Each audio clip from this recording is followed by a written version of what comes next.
जय हिंद दोस्तों। आप सबका स्वागत है मेरे यूट्यूब चैनल इंग्लिश टेक में। तो आज हम हमारी फर्स्ट फ्लाइट बुक के सेकंड चैप्टर जो नेल्सन मंडेला है जिसका नाम, उसके बारे में बात करेंगे। Long walk to freedom. तो इसके इम्पॉर्टेंट पॉइंट्स देखो, पॉइंट वाइज मैं बात करूँगा। यहाँ पे मैंने 5 पॉइंट्स लिखे हैं, आगे और मैं आपको 9-10 पॉइंट्स में ये बात करूँगा चैप्टर के बारे में, ताकि पूरे का पूरा चैप्टर आपको क्लियर हो जाए, ताकि जो एग्जामिनेशन में आपके जो क्वेश्चन आंसर है वो सॉल्व हो सके। क्योंकि क्वेश्चन आंसर को जब आप प्रैक्टिस करोगे तो ये स्टोरी 2-3 बार वीडियो देख लेना तो काफ़ी होगी। ठीक, वैसे ये सबसे ज़्यादा टिपिकल चैप्टर है जो बच्चों को समझ नहीं आता। बच्चे मानते हैं कि ये चैप्टर थोड़ा टिपिकल है, इसके बारे में समझ नहीं आ रहा उनको। तो पहले हम एक फर्स्ट इम्पॉर्टेंट वर्ड है जो आपकी बुक में सबसे पहले लिखा है, वो है अपथीड। अपथीड होता है रंग भेद, कि किसी भी कम्युनिटी में उनके रंग के हिसाब से गोरा, काला, ब्लैक, जैसे कि ब्रिटिशर्स जो थे उन्होंने राज किया काफ़ी समय पे, 3 सेंचुरीज उन्होंने राज किया साउथ अफ्रीका की सॉइल के ऊपर। और वहाँ से ये एपाथीड की जो सिस्टम था, रंग भेद का जो सिस्टम था वहाँ पे चलता था। ये एक पॉलिटिकल सिस्टम है कि जो गोरे लोग थे उन्होंने ब्लैक लोगों को बहुत नीचा, लो लेवल का दिखाया, लो कम्युनिटी दिखाई उनकी, और उनको दिखाया कि वो एक हमारे सुपरमेसी के बराबर बैठने वाले है नहीं, तो उनको लो लेवल का दिखाया उन्होंने। तो इसीलिए रंग भेद का जो एपाथीड का जो सिस्टम था वहाँ पे चलता था। इन द पॉलिटिक्स, ठीक है, पॉलिटिक्स में ये सारा कुछ चलता था। ठीक है, अभी देखो फर्स्ट पॉइंट मैं इसका पढ़ता हूँ। ये एपाथीड है। Second, south Africa's first black president. South Africa का पहला प्रेसिडेंट था नेल्सन मंडेला, जिसका बर्थ हुआ था 18 जुलाई 1918 को, और डेथ हुई थी उसकी 5 दिसंबर 2013 को। आफ्टर 3 सेंचुरीज, देखो वाइट रूल जो जहाँ पे था दोस्तों वो था 3 सेंचुरीज तक। ठीक है, फिर उसके बाद क्या हुआ, फिर पहला इलेक्शन हुआ जो काफ़ी समय के बाद पहला इलेक्शन हुआ। पहले इलेक्शन में जो प्रेसिडेंट थे जो नेल्सन मंडेला, वो जीत गए। ठीक है, वो 10 मई 1994 को पहले प्रेसिडेंट बने साउथ अफ्रीका के। अफ्रीकन नेशनल कांग्रेस ये उनकी पार्टी का नाम है, ये थर्ड पॉइंट मैंने बनाया है। ठीक है, अफ्रीकन नेशनल कांग्रेस, और उन्होंने 400 सीट में से 252 सीट, ठीक है, 252 सीट जो है वो जीती, क्योंकि यहाँ से जीत की वजह से ही वो प्रेसिडेंट बने। उसके बाद इनॉग्रेशन जो सेरेमनी है वो कहाँ पे हुई? Inauguration ceremony took place in the union building amphitheatre in the Pretoria. ये एक बिल्डिंग का नाम है दोस्तों, जहाँ पे उसकी बिल्डिंग का नाम है, यहाँ पे ये सेरेमनी हुई थी। उसके बाद वहाँ पे कौन कौन पहुँचा? 5th पॉइंट, पॉलिटिशियंस आए वहाँ पे काफ़ी सारे कंट्रीज़ के। ठीक है, 140 कंट्रीज़ के पॉलिटिशियंस, डिग्निटरीज मीन्स ऑफिसर्स आए वहाँ के मिनिस्टर्स आए, और उन्हीं की धरती के और आस पास के कंट्रीज़ के 1 lakh men, women and children of all races, मतलब हर एक कम्युनिटी के लोग वहाँ पे नाच रहे थे, एंजॉय कर रहे थे। क्यों? क्योंकि वो काफ़ी लंबे समय से जो एक धरती जो ब्लैक लोगों की धरती थी, वो काफ़ी लंबे समय से उनके ऊपर ब्रिटिशर्स का रोल था, लेकिन आज वो धरती बिल्कुल फ्री हो चुकी थी, और आज के बाद वहाँ पे एपाथीड का जो रंग भेद का सिस्टम था वो ख़त्म हो चुका था। Military jets were giving tribute. Military jets were giving tributes means military, मतलब जो आर्मी के जनरल थे वो भी वहाँ पे बैठे हुए थे। ठीक है, पुलिस का जो हेड था वो भी बैठा था। देखो पहले क्या होता था, पहले यही लोग अरेस्ट करते थे उसको, यही वो कह रहा है कि पहले यही लोग अरेस्ट करते थे उसको, but now loyal to new government.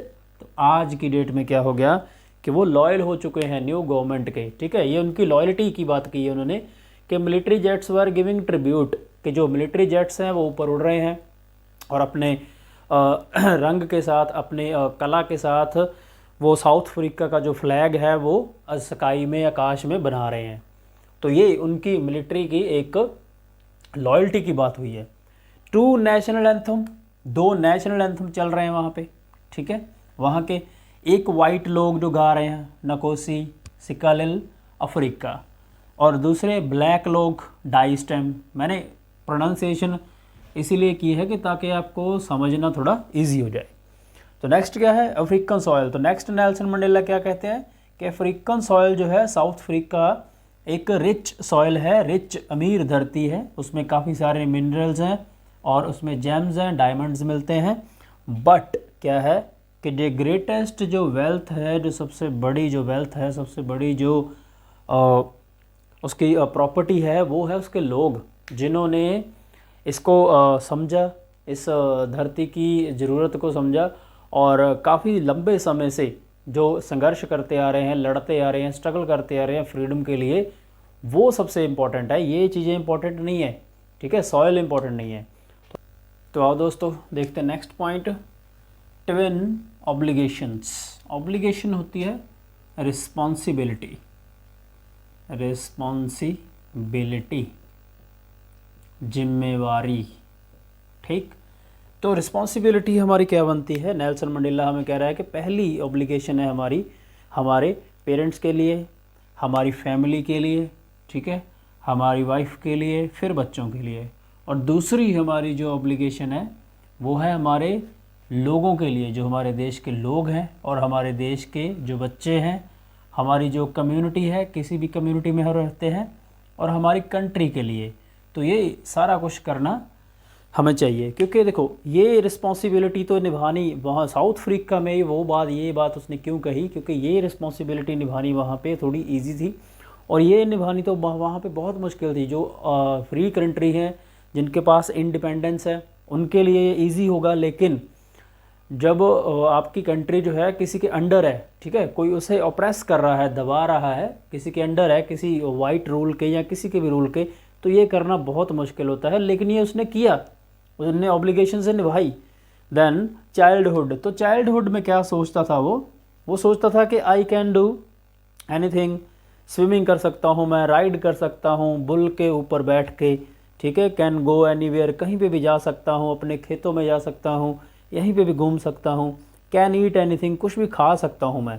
लेकिन यंग एज में आते आते ये उसने सोचा कि ये मेरा एल्यूजन था, ये मेरा वहम था, ये उसका वहम। तो उसने क्या किया कि अब क्या है कि can't stay out at night, में रात को भी कहीं नहीं जा सकता। Can't read what he wants, जो वो चाहता था वो पढ़ नहीं सकता था, पढ़ने की भी आज़ादी नहीं थी उसे। Can't go where he wants, और वो नहीं जा सकता था कहीं पे भी जहाँ पे वो चाहता था जाने के लिए। तो दोस्तों लास्ट पॉइंट देख लेते हैं हम इसका, ज्वाइनिंग। और सब कुछ होने के बाद उसने क्या किया, ज्वाइनिंग अफ्रीकन नेशनल कांग्रेस। तो ये एक पार्टी है वहाँ की, वो उसने ज्वाइन कर ली। और इसकी ज्वाइनिंग के बाद क्या हुआ, transformed him into bold one. तो पहले वो आदमी क्या था, फ्राइटेंड था, डरा हुआ था, लेकिन इसे ज्वाइन करने के बाद वो बोल्ड हो गया। बोल्ड मतलब क्या, बहादुर बन गया। He realised not only was he deprived of freedom, deprived मतलब कि सिर्फ उसकी ही फ्रीडम कट नहीं की गई, उसकी कंट्री के ब्रदर्स की एंड सिस्टर्स, और जो भी उसकी कंट्री के सिस्टर्स हैं, उसके लोग हैं उसके, ठीक है, उनकी भी जो फ्रीडम है वो डिप्राइव्ड हुई है, कम हुई है। It was his desire for the freedom of his people. तो ये उसकी डिज़ायर थी कि वो अपने लोगों को आज़ादी दिलाए, और जो लोग हैं दबाए गए हैं, ठीक है, ऑप्रेस्ड किए गए हैं, वो भी लिबरेट होने चाहिए। और वैसे तो देखो दोस्तों उसकी जो थिंकिंग थी बहुत अच्छी थी, क्योंकि उसके बाद जब वो प्रेसिडेंट बना तो वो चाहता तो कर सकता था वो, क्योंकि उसके बाद रूल उसके हाथ में आ गया, सारे कानून, सारा कुछ, सारी सुपरमेसी, सुपर पावर उसके हाथ में आ गई। तो वो चाहता तो जो अंग्रेज़ थे वहाँ के, उनके ऊपर वो रूल्स लागू कर सकता था जो पहले ब्लैक लोगों के ऊपर थे। लेकिन उसने ऐसा नहीं किया, क्योंकि वो चाहता था कि सभी जो है वो फ्रीडम के हकदार हैं, सभी को फ्रीडम मिलनी चाहिए, और फ्रीडम फॉर ऑल के जन्म से ही सभी का अधिकार है फ्रीडम लेना। तो उसकी सोच जो थी वो बहुत अच्छी थी, और सबके बारे में वो सोचता था, इसीलिए उसने ऐसा कुछ किया नहीं है। तो ये था दोस्तों हमारा पूरे का पूरा चैप्टर, और आई होप आप सबको समझ आया होगा। नेक्स्ट चैप्टर हम कल मैं नेक्स्ट चैप्टर की समरी लेके आऊँगा, और उसे समझाऊंगा। और अगर किसी को कोई प्रॉब्लम हुई तो मैंने नीचे इंस्टाग्राम और टेलीग्राम का लिंक दे दिया है, वहाँ पे मुझे मैसेज करें। थैंक यू दोस्तों, thank you for watching my videos. और इस चैनल को लाइक करें, सब्सक्राइब करें, शेयर करें। Thank you. जय हिंद।